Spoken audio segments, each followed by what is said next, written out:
आदरणीय प्रेम शुक्ला जी, आप सभी का अभिनंदन है। बंधुगण, विषय राहुल गांधी जी और कांग्रेस पार्टी का है। जब हिंदुस्तान में G20 की मीटिंग चल रही है, उस समय राहुल गांधी जी का जो व्यवहार ब्रिटेन के कैम्ब्रिज में रहा है, वह देश से छिपा नहीं है। और कोई पहली बार राहुल गांधी जी ने विदेशी यूनिवर्सिटी में या विदेश में जाके हिंदुस्तान के खिलाफ कहा हो, ऐसा भी नहीं है। किंतु विषय आज गंभीर इसलिए बनता है, जहां विश्व के सबसे ताकतवर 20 देश हिंदुस्तान में मौजूद हैं। आज भारतवर्ष होस्ट है। भारतवर्ष G20 का अध्यक्षता कर रहा है। नरेंद्र मोदी जी के नेतृत्व को पूरा विश्व उनके नेतृत्व का लोहा मान रहा है, और हम धन्यवाद भी करेंगे और उचित भी है। न केवल ये 20 देश अपितु समग्र विश्व के तमाम देश आज हिंदुस्तान को एक ब्राइट स्पॉट के रूप में देख रहे हैं और मुक्त कंठ से भारत की भूरी भूरी प्रशंसा कर रहे हैं। इटली की प्रधानमंत्री ने तो कहा कि Narendra Modi ji is one of the most lovable personalities in the whole world. कोई ऐसा देश नहीं बचा है जो ये नहीं कह रहा है कि हिंदुस्तान ब्राइट स्पॉट नहीं है। सारे देश के राष्ट्राध्यक्ष हिंदुस्तान के वर्तमान और हिंदुस्तान भविष्य में किस प्रकार का किरदार रहेगा, इस विषय को लेकर बड़े स्पष्ट रूप से अपने विषय को रख रहे हैं। यहां तक बातें की जा रही है कि रूस और यूक्रेन के बीच में जो युद्ध चल रहा है, यदि उसमें भी हस्तक्षेप करना है, उसे भी रोकने की क्षमता किसी में है, तो तमाम देश हिंदुस्तान की तरफ देख रहे हैं और नरेंद्र मोदी जी से इस विषय में बातचीत कर रहे हैं। कहने का तात्पर्य है कि एक तरफ India and the brightness with which India is moving, और दूसरी तरफ जहां पूरा विश्व हिंदुस्तान के लिए आज अच्छे शब्दों का प्रयोग कर रहा है, वही हिंदुस्तान का प्रमुख विपक्षी पार्टी और उस विपक्षी पार्टी के प्रमुख नेता राहुल गांधी जी विदेश में बैठकर कह रहे हैं हिंदुस्तान बर्बाद हो गया है। हिंदुस्तान में लोकतंत्र शेष नहीं रहा। हिंदुस्तान की जुडिशियरी फेल्ड जुडिशियरी है। हिंदुस्तान का मीडिया बिका हुआ मीडिया है। हिंदुस्तान आज एक ऐसा देश नहीं है जहां आप जाके इन्वेस्ट कर सके। बंधुगण, सोचिए, आज तमाम कंपनियां पूरे विश्व से वो हिंदुस्तान में आकर निवेश करना चाहते हैं, हिंदुस्तान में इन्वेस्ट करना चाहते हैं। यहां तक कि चीन से कंपनियां छोड़ करके भारतवर्ष में निवेश करने के लिए, इन्वेस्ट करने के लिए आ रही है। यह पहली बार 70 वर्षों में हुआ है। और वहीं पैरेलली राहुल गांधी ब्रिटेन के एक बड़े यूनिवर्सिटी में जाके लोगों के बीच में कहते हैं कि हिंदुस्तान कतई मत चले जाना। अगर आप हिंदुस्तान में इन्वेस्ट करने के लिए सोच रहे हैं तो हिंदुस्तान से खतरनाक स्थान और कोई नहीं है। यदि किसी प्रकार की परेशानी हो जाएगी तो जुडिशियरी आपकी सुनेगी नहीं, क्योंकि जुडिशियरी कॉन्स्ट्रेंट में है, कॉम्प्रोमाइज्ड हो चुकी है। मीडिया वहां सच नहीं दिखाता है। जो परिस्थिति मीडिया हिंदुस्तान की दिखा रही है वो हकीकत नहीं है। हिंदुस्तान में लोकतंत्र डेंजर में है और लोकतंत्र समाप्ति की ओर है। यह संदेश विश्व के एक बड़े प्लेटफॉर्म में खड़े होकर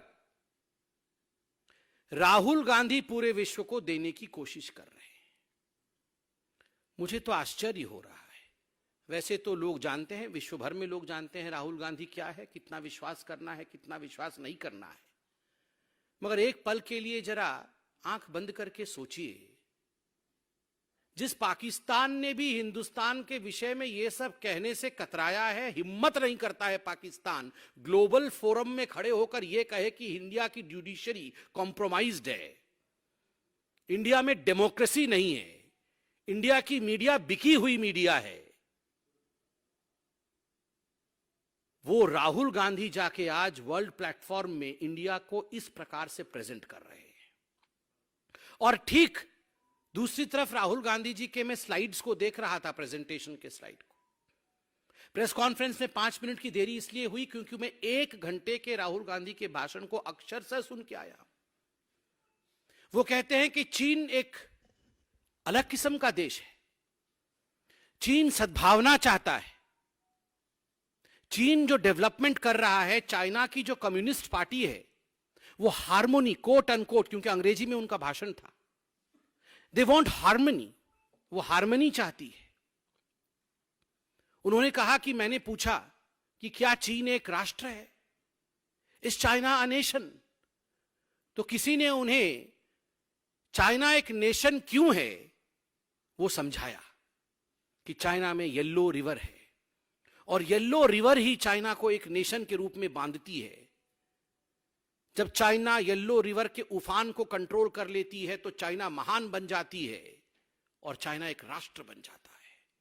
राहुल गांधी ने येलो रिवर देखा, ठीक बात है, मगर राहुल गांधी जी को इतने बड़े यात्रा करने के बाद गंगा नहीं दिखी। राहुल गांधी जी गंगा नहीं देख पाए और हिंदुस्तान एक राष्ट्र है ये वो मानते नहीं है। वो वहां भी जाके कह रहे थे कि एक एग्रीमेंट है, एक समझौता है, India is an agreement. China harmony चाहती है, वहां नेशनलिज्म है क्योंकि वहां येलो रिवर है, गंगा उन्हें दिखा नहीं क्योंकि देखने की कोशिश नहीं की। मुझे आश्चर्य है, राहुल गांधी विदेश की भूमि में जाकर कहते हैं कि हम ऑपोजिशन के लीडर हैं, हमें बोलने नहीं दिया जाता है। वो वहां कहते हैं कि हमारे टेलीफोन के अंदर पेगासस छोड़ दिया गया है और केवल मेरे ही नहीं, विपक्ष के तमाम जो लीडरान हैं उन सब के मोबाइल फोन के अंदर पेगासस था। और उन्हें इंटेलिजेंस ऑफिसर, जो इंटेलिजेंस ऑफिसर राहुल गांधी जी के मोबाइल में पेगासस छोड़कर उनकी बातों को सुन रहे थे, उन्हीं इंटेलिजेंस ऑफिसर्स ने राहुल गांधी को फोन करके कहा, अरे यहां वहां की बात मत करना, ये जो आप लेन देन की बातें करते हो ना वो सब रिकॉर्डिंग हो रही है क्योंकि हमने तुम्हारे में पेगासस लगा दिया है। राहुल जी, ये पेगासस लगा दिया था, सुप्रीम कोर्ट ने जांच कमेटी बैठाई, जांच कमेटी ने कहा आप अपने अपने मोबाइल दीजिए, हम जांच करके देखते हैं उसमें पेगासस है कि क्या है। क्यों नहीं दिया? क्यों नहीं दिया अपना मोबाइल? आपने ना आपने अपना मोबाइल जांच करने के लिए दिया, ना किसी ने आपके पार्टी में से अपने मोबाइल को जांच करने के लिए दिया, और जाके कैम्ब्रिज में कह रहे हैं कि हमारे मोबाइल के अंदर पेगासस है, हमारे मोबाइल में जासूसी हो रही है। राहुल जी, जासूसी कैसे होती थी और सरकारें जासूसी कैसे कराती थी, मैं उसका उदाहरण देता हूं। यूपीए 2 के अंदर याद करिए, वित्त मंत्री प्रणब मुखर्जी, बाद में जो महामहिम राष्ट्रपति बने, आदरणीय प्रणब मुखर्जी जी कह रहे थे मेरे कमरे को बग कराया है कांग्रेस पार्टी के एक बड़े मंत्री ने, चिदम्बरम साहब ने। सोनिया गांधी जी के कहने पर मेरे कमरे को बग कराया गया है और मैं जो बातें करता हूं वो सारी बातें सोनिया जी सुन लेती। ये तो आप अपने घर के अंदर कर रहे थे। 9000 फोन टैप होता था, यह तो आपने आरटीआई में रिप्लाई दिया है कि यूपीए 2 के कार्यकाल में 9000 फोन टैप होते थे और बाद में यह संख्या बढ़ के 1 लाख फोन और रोज 500 ईमेल पढ़े जाते थे जासूसी करके। ये तो आपने आरटीआई के माध्यम से और पब्लिक फोरम में मौजूद है। और तो और तत्कालीन प्रधानमंत्री डॉक्टर मनमोहन सिंह ने बिजनेस कम्युनिटी को एड्रेस करते हुए बड़े स्पष्ट रूप से कहा था, हां, देश की सुरक्षा के लिए हम फोन टेपिंग कराते हैं। आप फोन टेपिंग कराते थे, आप ईमेल चोरी चोरी चुपके चुपके पढ़ते थे, आप अपने मंत्रियों की बातों को सुनते थे, उनके कमरों को बग कराते थे, और यहां जांच होने के बावजूद अपने मोबाइल फोन को आपने सबमिट भी नहीं किया और जाके विदेश के भूमि में कहते हैं कि हमारे देश में खतरा है, हमारे देश में फोन टेपिंग होती है। हमारे देश में लोकतंत्र नहीं है। और मुझे दुख इस बात का है, जो लोग वहां ऑडियंस में बैठे थे कैम्ब्रिज में, उनमें से हमारे किसी सम्मानित सिख बंधु की तरफ हाथ करते हुए कहा उन्होंने कि आप तो सिख हैं, कि आप हिंदुस्तानी हैं? उन्होंने कहा हां, मैं हिंदुस्तान से हूं। फिर उन्होंने पूछा क्या आप मुस्लिम हैं? उन्होंने कहा हां। क्या आप हिंदुस्तान से? कहा हां। फिर कहते हैं कि हिंदुस्तान में सिख, ईसाई और मुसलमान जो हैं वो तो सेकेंड क्लास सिटीजन है, वो तो द्वितीय दर्जे के नागरिक हैं। आप सोच के देखिए, हिंदुस्तान को डैमेज करने के लिए, to destroy the fabric of India, Rahul Gandhi और गांधी परिवार किस कद तक नीचे गिर सकता है, कहां तक ये जा सकते हैं। मुझे आज सोचने के लिए मजबूर किया है वो 1 घंटे के स्पीच ने राहुल गांधी का। Is mister Gandhi acting as an agent? Hindustan को नीचे गिराने के लिए अगर कोई एजेंसी काम कर रही है, उस एजेंसी के एजेंट के रूप में कहीं राहुल गांधी ऑन पेरोल काम तो नहीं कर रहे हैं? क्योंकि ये जो सवाल मैंने पूछे हैं ये गंभीर है और ये सवाल खत्म नहीं हुए। वो कहते हैं कि जो इंस्टीट्यूशनल फ्रेमवर्क्स हैं एक डेमोक्रेसी को मेंटेन करने के लिए, they have ceased to exist in India. Institutional frameworks टूट गए हैं। और कौन से वो इंस्टीट्यूशनल फ्रेमवर्क्स है which have ceased to exist in India? Parliament. उन्होंने कहा है, अंग्रेजी में कहा है, parliament is not functioning. Independent media has ceased to exist. आप लोग बैठे हैं, मेरे सामने बैठे हुए हैं। डू यू एग्जिस्ट और डोंट यू एग्जिस्ट?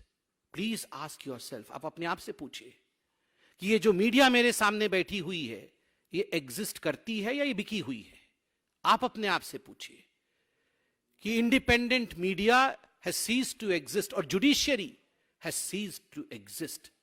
जब राफेल के ऊपर, जब पेगासस के ऊपर यही जुडिशियरी कमिटी बनाए, जांच आदेश करे, तो जुडिशियरी का बल्ले बल्ले, जुडिशियरी बड़ी अच्छी है। और जब जुडिशियरी कहे कि जांच कमेटी बैठी है, अपने अपने मोबाइल फोन दे दीजिए ताकि जांच कर सके, आप मोबाइल फोन ना दे, और जब जुडिशियरी अपना वर्डिक्ट सुनाए तब जुडिशियरी बिकी हुई है, कॉम्प्रोमाइज्ड हो गई। आपको देश चाहती नहीं है, आपको जनता चाहती नहीं है, चुनाव पे चुनाव आप हार रहे हैं, तो मीडिया क्या दिखाए? वाह वाह राहुल गांधी जीत गए चुनाव, राहुल गांधी। मीडिया हकीकत दिखाती है कि ना हो पाएगा राहुल गांधी से। तो हकीकत दिखाती है तो मीडिया भी इंडिपेंडेंट नहीं है। और इतना ही नहीं, उन्होंने कहा मेरे ऊपर झूठे केस हुए हैं और ऐसे ऐसे केस हुए हैं जिनमें क्रिमिनल केसेस बना दिए गए हैं, वो क्रिमिनल केस नहीं होने चाहिए। ये विदेश में कह रहे हैं। पूरा पड़ताल किया गया कि कौन से केस उनके ऊपर क्रिमिनल हो गए, तो मालूम पड़ा कि मानहानि के 2-4 केस क्रिमिनल केस हुए हैं। आप अगर कहेंगे कि देश के सारे मोदी चोर हैं, आप अगर जिस प्रकार की भाषा का प्रयोग इन्होंने कई लोगों के लिए किया है, अगर उन लोगों ने जाके केस मानहानि का किया है तो क्या लोकतंत्र समाप्त हो गया? Is Rahul Gandhi above the courts? Is Rahul Gandhi above the law? वो किसी के लिए भी कुछ भी कह दे और कोई भी केस ना करे। और मुझे तो आश्चर्य हुआ जम्मू कश्मीर के बारे में राहुल गांधी ने जो कहा है। उन्होंने कहा कि वो एक वायलेंट प्लेस है और वहां पुलिस जो है वो कोलैप्स हो चुकी है। जम्मू कश्मीर में police has collapsed. There is a security collapse in Jammu Kashmir and there is panic in security forces. मतलब हमारे जो सिक्योरिटी फोर्सेस हैं उनमें पैनिक है और पुलिस कोलैप्स हो चुकी है। वहां सिक्योरिटी फोर्सेस कोलैप्स हो चुके हैं और तुरंत बताते हैं कि मैं वहां आतंकवादी भी मुझे दिखे, वहां पे मिलिटेंट्स भी दिखे, क्योंकि वो तो जिस प्रकार से बोलते हैं समझने में काफी टाइम लगता है, मगर मैंने पूरा समझा है। 2-3 बार सुन के समझा है। आप भी जरा सुन लीजिएगा 2-3 बार, तभी समझ में आएगा।